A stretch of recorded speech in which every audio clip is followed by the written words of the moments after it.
রাতের বেলায় গণনা কেন্দ্রের ছাদে কারা? স্ট্রং রুমের নিরাপত্তার গাফিলতি।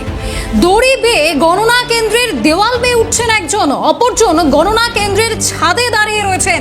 সেই ছবি আমরা আপনাদেরকে দেখাচ্ছি। বর্ধমান উত্তরের বিজেপি প্রার্থীর দেওয়া ভিডিও, যেখানে দেখা যাচ্ছে নিরাপত্তা নিয়ে তারা রীতিমতো সরব হয়েছেন। সিসিটিভি ক্যামেরার ডিসপ্লেতে উঠেছে, যদিও সময় মিলছে না এমনটাই অভিযোগ তুলে স্ট্রং রুমের নিরাপত্তা নিয়ে প্রশ্ন তৃণমূলের। বর্ধমানের ইউআইটি গণনা কেন্দ্রের ঘটনা, বিজেপির দেওয়া সেই ভিডিও আমরা আপনাদেরকে দেখাচ্ছি। ভেতরে ঠক ঠক করে আওয়াজ হচ্ছে, এবার কি ভাঙছে না ভাঙছে আমরা কি করে জানবো? আমাদের ভেতরে ঢুকতে ইচ্ছে হয়, দেখছে ক্যামেরা।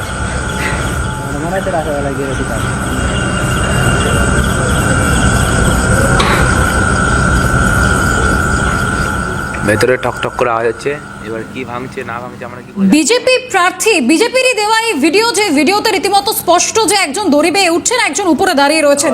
এই ঘটনার পরিপ্রেক্ষিতে বিজেপি প্রার্থী তিনি কি বলছেন শুনবো। অভিযোগ, জবে থেকে ইভিএম এখানে এসেছে প্রতিদিন একটা করে অজুহাত করছে।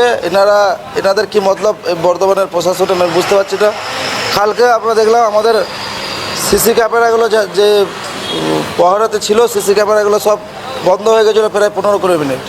আজকেও এই এত রাত্রিবেলাতে 9:30 10টা বাজতে চললো। এখন ওই এত বড় বিল্ডিংয়ের উপর থেকে 4-5 জন দেখছি বিল্ডিংয়ের ওপর থেকে টপকাচ্ছে। বিল্ডিংয়ে বিকট শব্দ আসছে। উত্তর বিধানসভার যে ইভিএমগুলো রাখা আছে সেই বিল্ডিংয়ের পাশ থেকে বিকট জোরে জোরে শব্দ আসছে। এই ঘটনায় পাল্টা তৃণমূলের কি প্রতিক্রিয়া শুনবো। যে হাতুড়ির নাকি ঠকঠকের আওয়াজ পাওয়া যাচ্ছে এবং তারা অনেক জায়গায় বলছে ব্যাপারটা। এটা আমিও জাস্ট এখনই যখন এলাম মনিটরিং করতে, আমিও দেখলাম, আমাকে ওরা রিপোর্ট করলো। এবং এই রিপোর্টের ভিত্তি যদি সত্যি হয় তাহলে একটা, আমি বলি যে কোনো রাজনৈতিক দলের প্রার্থী সেটা যদি অভিযোগ করে, তো তিনি ওনার সকালের দিকে অভিযোগ করেন, বিকেলের দিকে,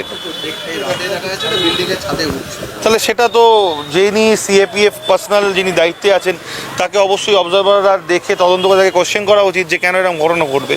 স্ট্রং রুম হচ্ছে হাইলি সেন্সিটিভ এরিয়া, সেখানে 144 অলরেডি থাকে এবং কোনো ব্যক্তি, কোনো অজ্ঞাত ব্যক্তি সেখানে যাওয়া মানে সেটা ক্রাইম, এবং তাকে ইমিডিয়েটলি ডিটেন করে তাকে জিজ্ঞাসাবাদ করা উচিত যে কেন তারা সেখানে যাচ্ছে।